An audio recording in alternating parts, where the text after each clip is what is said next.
And it looked like Kevin Stefanski's future is pretty much guaranteed, bro. He finna be up out of there. Joe Flacco wasted no time getting it in on his former head coach. Guys, for this one here, we got to go all the way up to Cleveland. Let's get it. Let's go. Yeah, well, that really was kind of more of a broken play. We just didn't line up right, and it wasn't really a true read option. But I've done a few of those early. Probably my first 3 years, I did a few of those, like in certain situations. But it's been a while. It's officially a wrap in Cleveland. Done, finished, cooked. Somebody better check on Kevin Stefanski because it looks like the man's already halfway out the door. His office, cleared out. His key card, useless. His coaching future, hanging by a single smoking thread. And Joe Flacco just walked up with a cold grin and snapped that thread in half.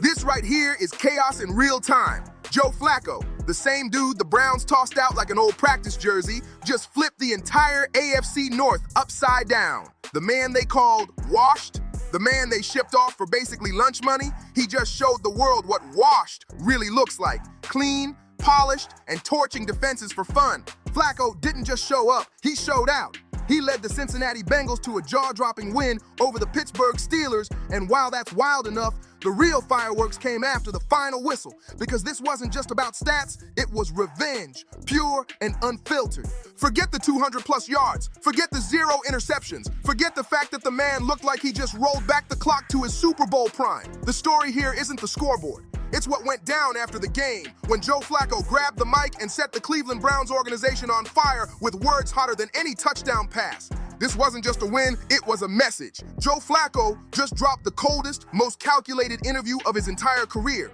and every single line was a sharp jab aimed straight at that so-called offensive genius he left behind in Cleveland. This wasn't an interview, this was an execution dressed in calm words and smirks. The hot seat in Cleveland? Man, that thing's not even a seat anymore. It's melted metal. Kevin Stefanski isn't just in trouble.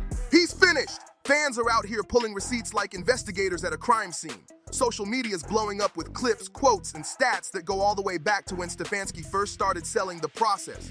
And now, even local reporters, the ones who used to defend him, are straight up calling for both Stefanski and GM Andrew Berry to pack their bags and vanish. No more excuses, no more loyalty, the city's done playing nice.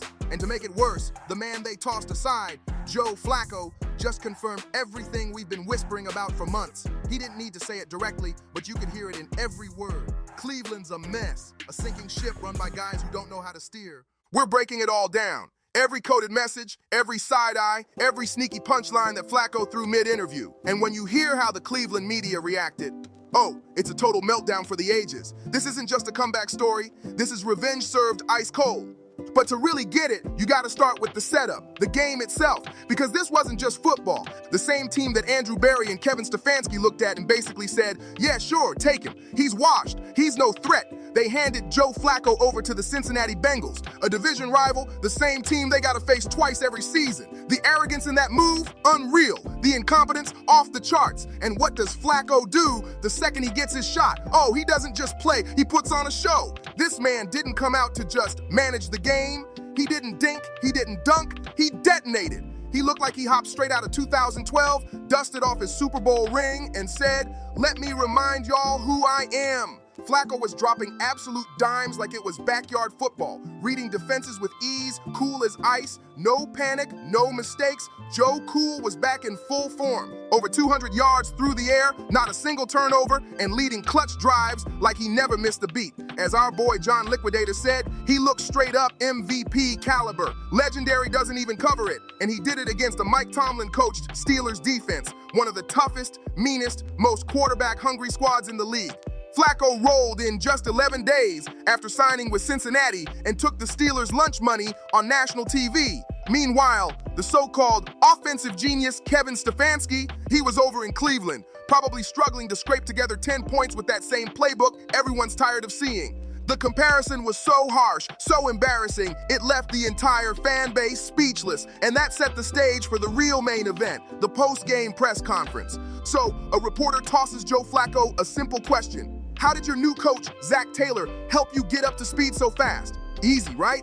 Normally, that's where a quarterback gives one of those robotic, PR-safe answers. You know, the usual. He's a great coach, we worked hard, just sticking to the process. Boring, predictable, forgettable. But Joe Flacco? Nah, he wasn't about to play that game. Right there, in front of the cameras, he decided it was time to drop truth bombs without ever saying Kevin Stefanski's name. What he did next was pure genius, calm, surgical, and absolutely devastating.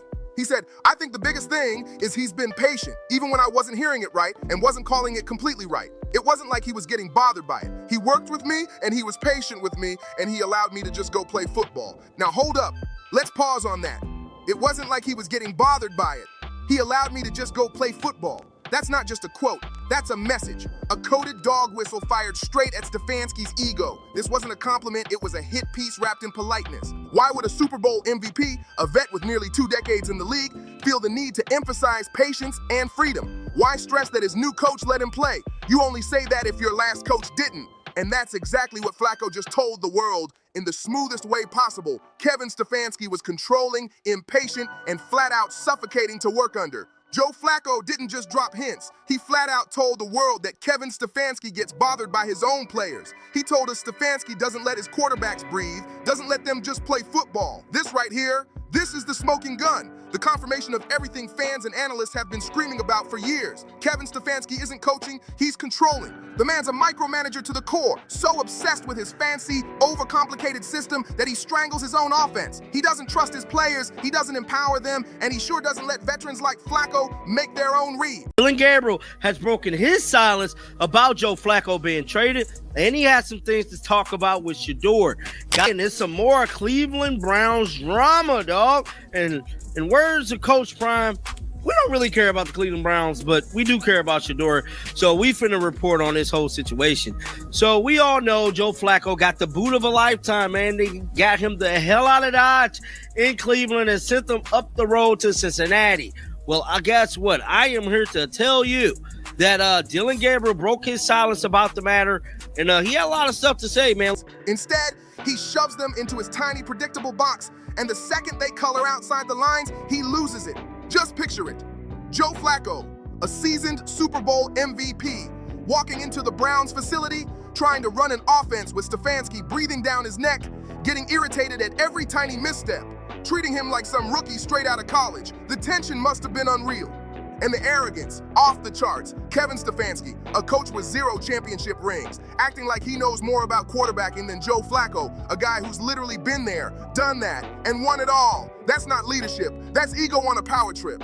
Flacco's painting a brutal picture, one of a toxic, suffocating culture where the coach's pride matters more than his players' success, a locker room where creativity dies and frustration builds. Then Flacco flips the script without even raising his voice and praises Zach Taylor. He says Taylor's the kind of leader who stays calm, listens, and works with his players instead of against them. And just like that, the contrast becomes crystal clear. Zach Taylor, a steady hand. Kevin Stefanski, exposed, not as a mastermind, but as a man who can't handle pros and can't handle pressure. Then Flacco kept going, calmly, smoothly, but with every word slicing deeper.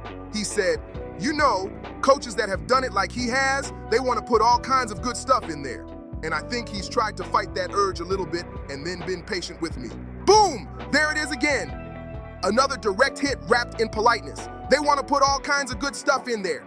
Come on, we know exactly who that sounds like. Kevin Playbook Overload Stefanski. The man's practically famous for it. His offense looks like a science project. Pages of fancy motion and shiny ideas that somehow still can't score more than 17 points a game. It's all flash, no finish. All scheme, no soul. Stefanski's got a playbook thicker than a dictionary, but his offense runs like it's stuck in slow motion. And what's Flacco saying between the lines?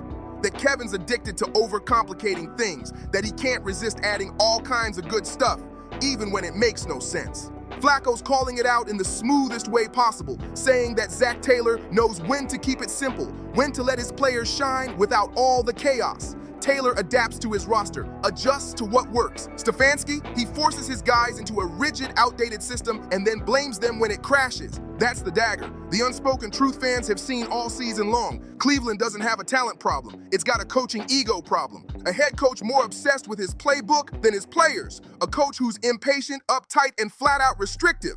Joe Flacco didn't need to yell or call anyone out by name. He didn't have to. He calmly spoke the truth with that veteran cool. And in doing so, he exposed the ugly reality he left behind in Cleveland. It was a public execution disguised as a polite interview. And the wildest part? It was all wrapped up like a feel-good comeback story.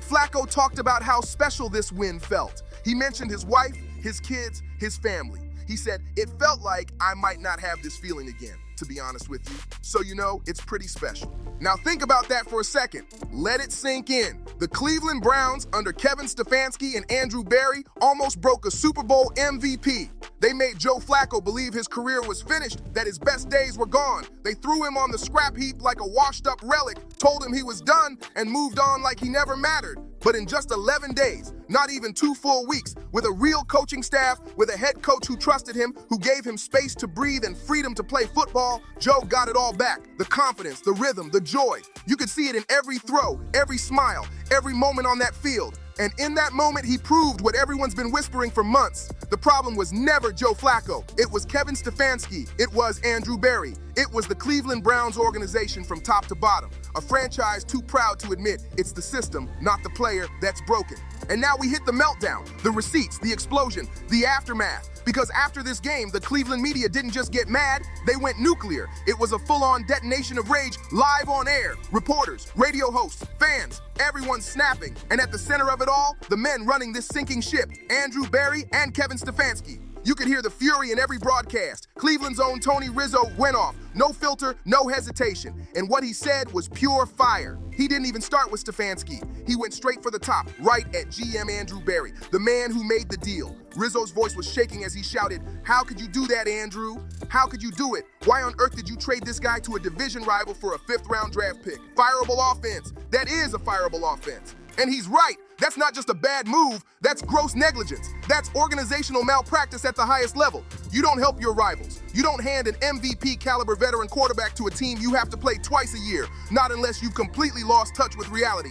Then Rizzo turned the flamethrower toward ownership. He went after Jimmy Haslam himself, saying, "I want to know how much longer the owner's gonna watch this crap because the fans have had it. We deserve better. You're more worried about your stadium than your football team."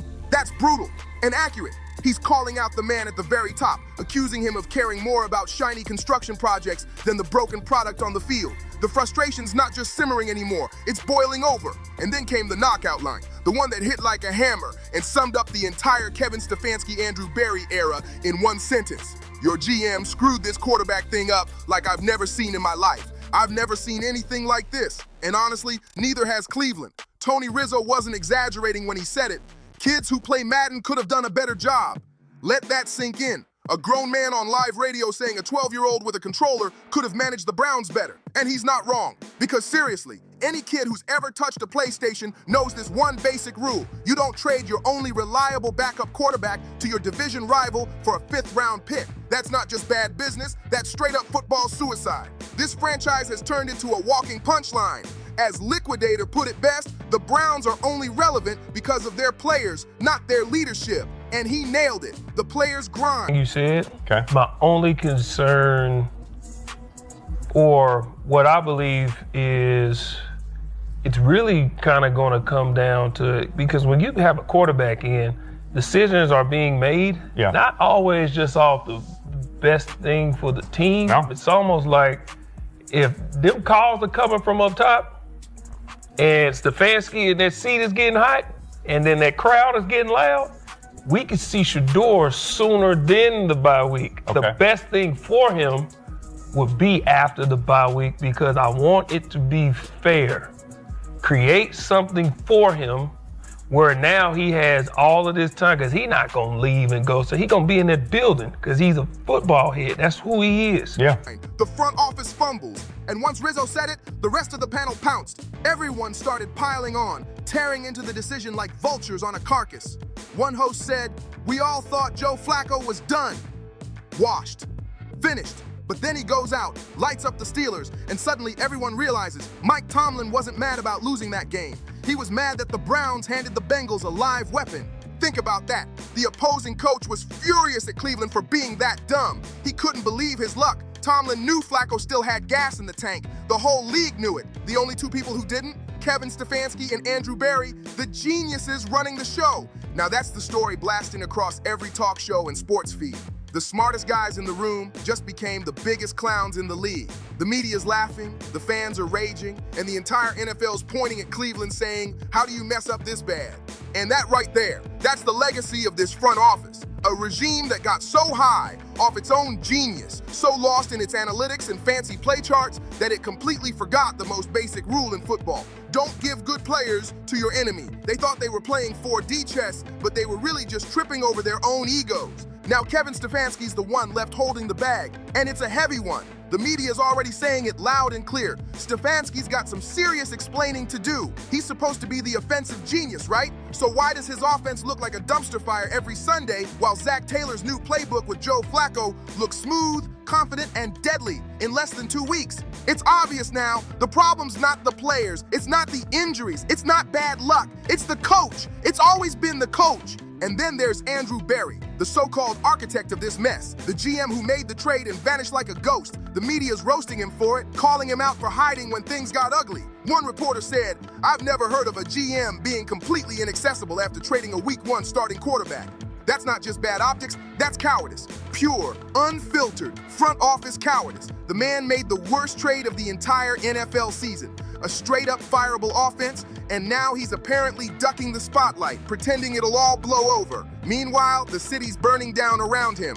And here's the brutal truth. That lack of accountability, that refusal to lead, it starts at the top and it rots all the way down. The media's already connecting the dots, and the verdict is unanimous. If Kevin Stefanski's going down, Andrew Berry's going with him. It's rotten, the whole thing. The groceries are spoiled, the chef's clueless, and the entire kitchen needs to be condemned. That's how bad it's gotten in Cleveland. But just when you think the meltdown couldn't get any worse, the media drops a bombshell conspiracy that shakes the whole city. Maybe this isn't just incompetence, maybe it's intentional. One host said it out loud.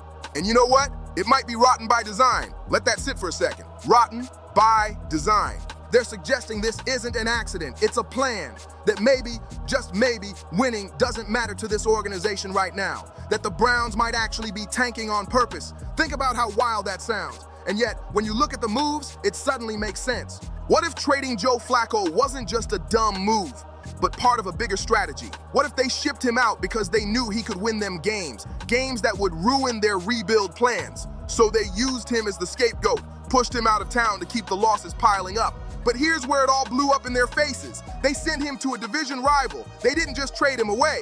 They handed him to a team that gave him the perfect motivation, revenge. And Joe Flacco didn't waste that chance. His performance wasn't just a win for the Bengals, it was a statement, a final icy nail in the coffin for the Browns regime. He exposed everything. The weak coaching, the lost front office, and the toxic culture rotting from the top down. At this point, there's no defending it. Either this organization is run by the most clueless people in football, or they're actually trying to lose. Either way, it's a fireable offense. This isn't just a setback, it's a total system collapse. The players know it, the media is screaming about it, and the fans can feel it. Coach can't even cook up more than 10 points. That's it. This is the breaking point. Kevin Stefanski's future, oh, it's sealed. Sealed to be out of here. Joe Flacco just took that calm, confident patience of his, packed it up, and brought it to Cincinnati. And in one single press conference, he showed the entire world why Cleveland is and will keep being the punchline of the NFL until somebody finally cleans house. Right now, the whole city of Cleveland's in flames. The fans are raging, the media's melting down, and Joe Flacco's standing in the middle of it all holding the match. He didn't just burn the bridge, he nuked it from orbit. And while he's rebuilding his legacy, he might have just ended 2 others at the same time.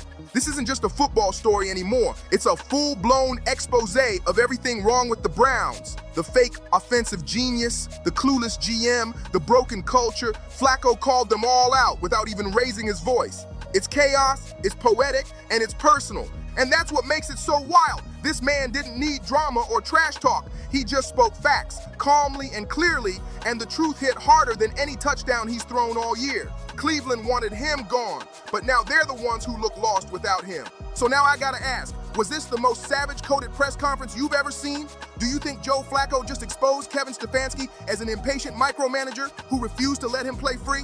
Was Andrew Berry's 5th-round trade the worst, most embarrassing move in Browns history? And most importantly, is it over for Stefanski and Berry? Should both of them be gone by tomorrow morning? Drop your thoughts in the comments. I want to hear every take. And hey, if you've been rocking with me this long, don't forget, Hit that like button, subscribe to stay locked in, share this video with every football fan you know, and I'll see you on the next one. Legacy, he might have just ended 2 others at the same time. This isn't just a football story anymore. It's a full-blown expose of everything wrong with the Browns. The fake offensive genius, the clueless GM, the broken culture. Flacco called them all out without even raising his voice. It's chaos, it's poetic, and it's personal. And that's what makes it so wild. This man didn't need drama or trash talk. He just spoke facts, calmly and clearly, and the truth hit harder than any touchdown he's thrown all year. Cleveland wanted him gone, but now they're the ones who look lost without him. So now I gotta ask, was this the most savage-coded press conference you've ever seen? Do you think Joe Flacco just exposed Kevin Stefanski as an impatient micromanager who refused to let him play free? Was Andrew Berry's 5th-round trade the worst, most embarrassing move in Browns history? And most importantly, is it over for Stefanski and Berry? Should both of them be gone by tomorrow morning? Drop your thoughts in the comments. I want to hear every take. And hey, if you've been rocking with me this long, don't forget, hit that like button, subscribe to stay locked in, share this video with every football fan you know, and I'll see you on the next one.